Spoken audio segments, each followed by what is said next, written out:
Hi, guys. Hello. This is Charlotte. All right. We are on page 127. It says, warning, this kid is rated R. So it's Summer telling her story.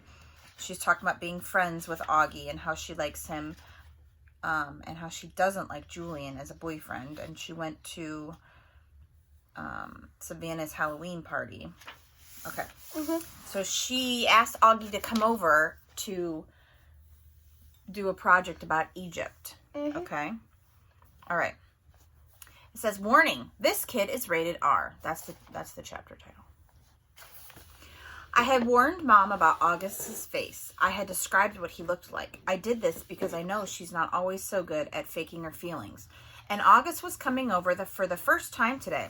I even sent her a text at work to remind her about it. I could tell from the expression on her face when she came home after work that I hadn't prepared her enough. She was shocked when she came through the door and saw his face for the first time. Hi, Mom, this is Augie. Can he stay for dinner? I asked quickly. It took a second for my question to even register. Hi, Augie, she said. Of course, sweetheart, if it's okay with Augie's mother. While Augie called his mother on his cell phone, I whispered to my mom, stop making that weirded out face. She had that look when she's watching the news and some horrific event had happened. She nodded quickly like she hadn't realized that she was making a face, and was really nice and normal to Augie afterwards. After a while, Augie and I got tired of working on our projects and we went to hang out in the living room. Augie was looking at the pictures on the mantle and he saw a picture of me and Daddy. Is that your dad? He said. Yeah, I didn't know you were, what's the word? Biracial? Yeah, right, that's the word. Yeah, he looked at the picture again. Are your parents divorced? I've never seen him at drop-off or anything. Oh, no, I said. He was a platoon sergeant. He died a few years ago. Whoa, I didn't know that. Yeah, I nodded, handing him a picture of my dad in his uniform. Wow, look at all those medals. Yeah, he was pretty awesome. Wow, Summer, I'm sorry. Yeah, it sucks. I really miss him a lot. Yeah, wow. He nodded, handing me back the picture. Have you ever known anyone who died? I asked. Just my grandmother, and I don't even remember her. That's too bad. Augie nodded. You ever wonder what happens to people when they die? I asked. He shrugged. Not really. I mean, I guess they go to heaven. That's where my grands went. I think about it a lot, I said. I think when people die, their souls go to heaven, but just for a little while. Like that's where they see their old friends and stuff, and kind of catch up on old times. But then I actually think their souls start thinking about their lives on earth, like if they were good or bad or whatever. And then they get born again as a brand new baby in the world. Why would they want to do that? Because then they get another chance to do it right. I answered. Their souls get a chance to have a do-over. He thought about what I was saying and then he nodded. Kind of like when you get a makeup test, he said. Right. But they don't come back looking the same, he said. I mean, they look completely different when they come back, right? Oh yeah, I said. I answered. Your soul stays the same, but everything else is different. I like that, he said, nodding a lot. I really like that, Summer. That means in my next life, I won't be stuck with this face. He pointed to his face when he... Stop it. He pointed to his face when he said that and batted his eyes, which made me laugh. I guess not, I shrugged. Hey, I might even be handsome, he said, smiling. That would be so awesome, wouldn't it? I could come back as this good-looking dude and be super buff and super tall. I laughed again. He was such a good sport about himself. That's one of the things I liked most about Augie. Hey, Augie, can I ask you a question? Yeah, he said. Like he knew exactly what I wanted to ask. I hesitated. I've been wanting to ask him this for a while, but I've always lost the guts to. What? He said. You want to know what's wrong with my face? Yeah, I guess. If it's okay for me to ask. He shrugged. I was so relieved he didn't seem to be mad or sad. Yeah, it's no big deal, he said casually. The main thing I have is a scene called mandibulofacial dysostosis, which took me forever to learn how to pronounce, by the way.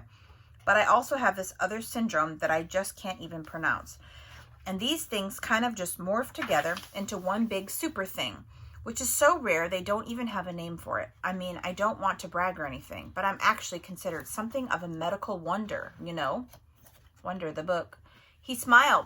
That was a joke, he said. You can laugh. I smiled and shook my head. You're funny, Augie, I said. Yes, I am, he said proudly. I am cool beans. The Egyptian tomb. Over the next month, August and I hung out a lot after school, either at his house or at my house. August's parents even invited Mom and me over for dinner a couple times. I overheard them talking about fixing Mom up on a blind date with August's Uncle Ben. On the day of the Egyptian Museum exhibit, we were all really excited and kind of giddy. It had snowed the day before. Not as much as it had snowed over Thanksgiving break, but still, snow is snow. The gym was turned into a giant museum with everyone's Egyptian artifact displayed on a table with a little caption card explaining what the thing was. Most of the artifacts were really great, but I have to say I really think mine and August's were the best. My sculpture of Anubis looked pretty real, and I had even used a real gold paint on it. And August had made a step pyramid out of sugar cubes. It was 2 feet high and 2 feet long, and he had spray painted the cubes with this kind of fake sand paint or something. It looked awesome. We all dressed up in Egyptian costumes. Some of the kids were Indiana Jones type archaeologists. Some of them dressed up like pharaohs.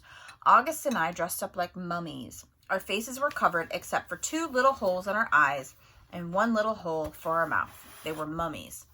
When the parents showed up, they all lined up in the hallway in front of the gym. Then they were told they could go get our parents, and each kid got to take his or her parent on a flashlight tour through the dark gym. August and I took our moms around together. We stopped at each exhibit, explaining what it was, talking in whispers, answering questions. Since it was dark, we used our flashlights to illuminate the artifacts while we were talking. Sometimes, for dramatic effect, we would hold the flashlight under our chins while we explained something in detail. It was so much fun, hearing all those whispers in the dark,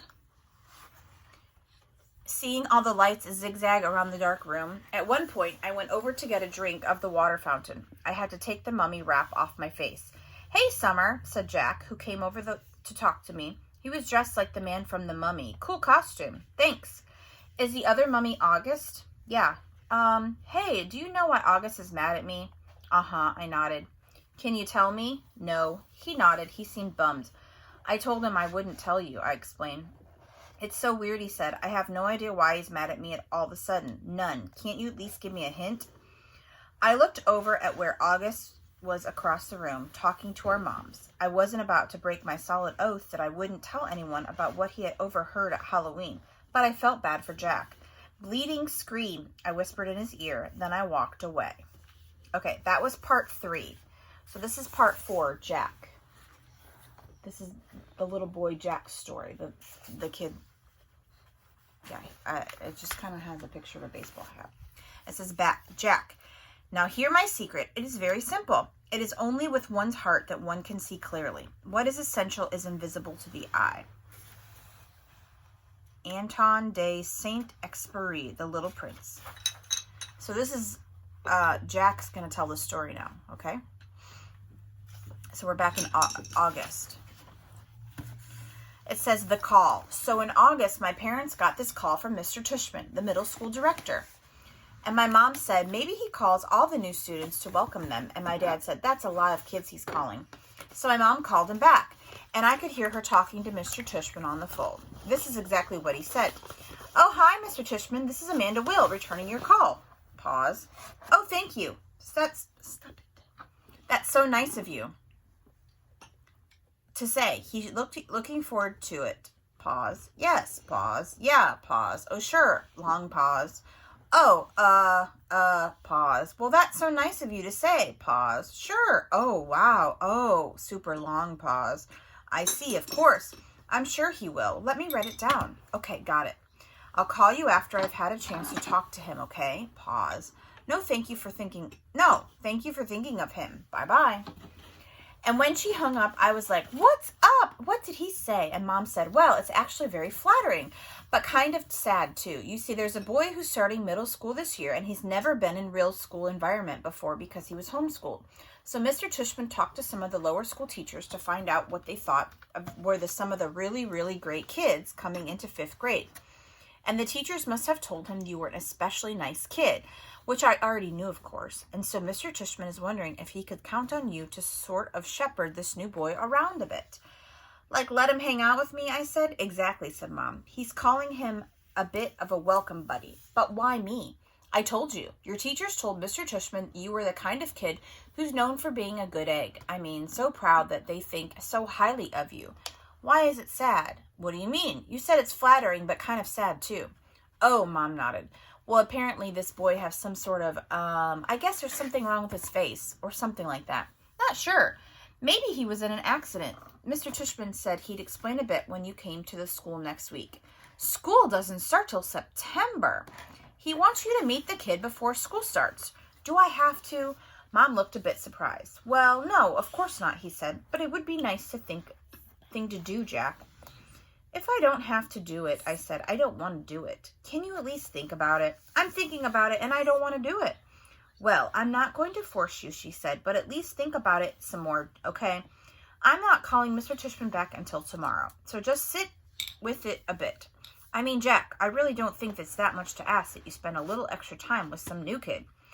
It's not just that he's a new kid, Mom, he answered. He's deformed. That's a terrible thing to say, Jack. He is, Mom. You don't even know who he is. Yeah, I do, I said, because I knew the second he started talking about them that it was that kid named August. It says Carvel. I remember seeing him for the first time in front of the Carvel on Amherst Avenue when I was about 5 or 6. Me and Veronica, my babysitter, were sitting on the bench outside the store with Jamie, my baby brother, who was sitting in his stroller facing us. I guess I was busy eating my ice cream cone because I didn't even notice the people who sat down next to us. Then at one point, I turned my head to suck the ice cream out of the bottom of the cone, and that's when I saw him, August. He was sitting right next to me. I knew it wasn't cool, but I kind of went, when I saw him because I honestly got scared. I thought he was wearing a zombie mask or something. It was kind of you say when you're watching a scary movie and the bad guy, jumps out of the bushes. Anyways, I knew it wasn't nice of me to do that, and I thought the kid didn't hear me. I know his sister did. Jack, we have to go, said Veronica. She had gotten up and was turning the stroller around because Jamie, who had obviously just noticed the kid too, was about to say something embarrassing. So I jumped up kind of suddenly, like a bee had landed on me, and followed Veronica as she zoomed away. I could hear the kid's mom saying softly behind us, Okay, guys, I think it's time to go. And I turned around and looked at them one more time.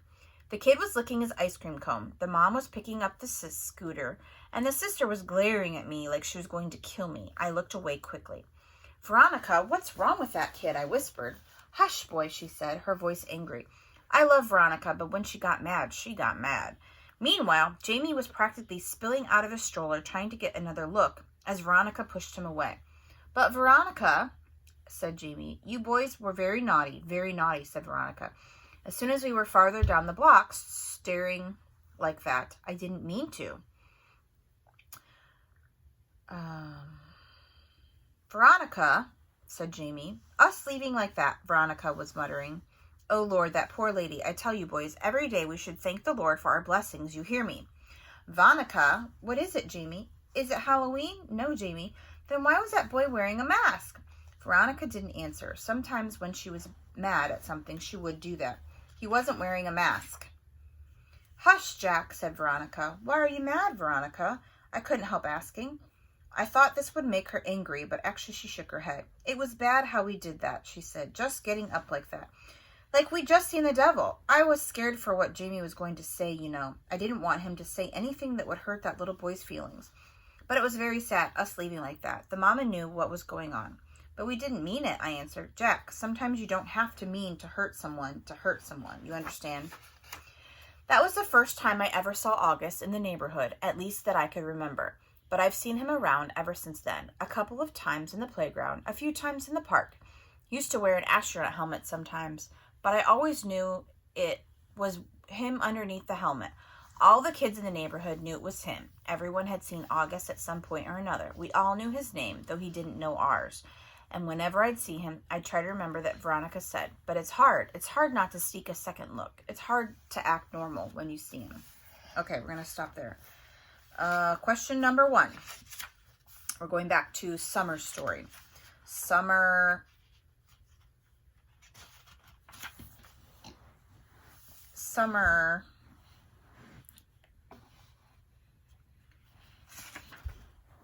What did Summer and August do for a few weeks after school. What was Summer and August costumes for the Egyptian, it was called the Egyptian tomb. What?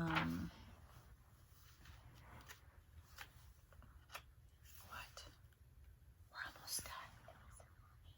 Okay. It was, you're right, Charlotte. You just said it, told us the answers. Okay. Number 3.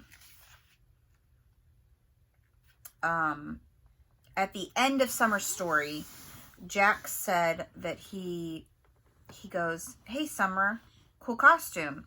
And then he said, "Why is Augie mad at me? Can you tell me? What'd she say?"